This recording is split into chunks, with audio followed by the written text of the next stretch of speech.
রাজধানীর ধানমন্ডি ৩২ নম্বরে শেখ মুজিবুর রহমান স্মৃতি জাদুঘরে গিয়ে বিক্ষোভ ও ভাঙচুর করছে ২৪-এর বিপ্লবী ছাত্র জনতা। রাত ৮টার দিকে এই বিক্ষোভ শুরু হয়। এ সময় বিক্ষোভকারীরা বাড়িটির ঢুকে ভাঙচুর চালিয়েছে। এ সময় তারা স্বৈরাচার, ফ্যাসিবাদ ও আওয়ামী লীগ বিরোধী বিভিন্ন স্লোগানও দেন। এক পর্যায়ে সেনাবাহিনীর সদস্যরা ঘটনাস্থলে উপস্থিত হন।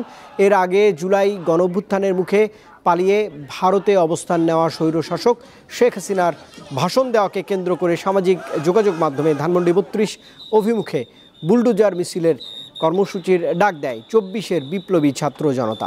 পাশাপাশি মার্চ টু ধানমন্ডি ৩২ কর্মসূচির ঘোষণাও করা হয়েছে। এতে বলা হয়, ঠিক যে সময় শেখ হাসিনার বক্তব্য দেওয়া শুরু করবেন তখনই ধানমন্ডি ৩২ নম্বরের ভবনে ভাঙচুর চালানো হবে। যানবাহনগুলো চলাচল করছে, সেগুলো খুবই ধীর গতিতে।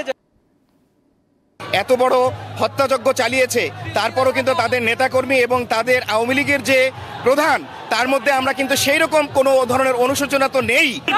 কোনো বক্তব্য দেয় সবাই সাধারণ মানুষ, দলমত নির্বিশেষে সবাই এসে যখন তাদের ক্ষোভ প্রকাশ করা শুরু করছে তখন আর কেউ থেমে থাকে নাই।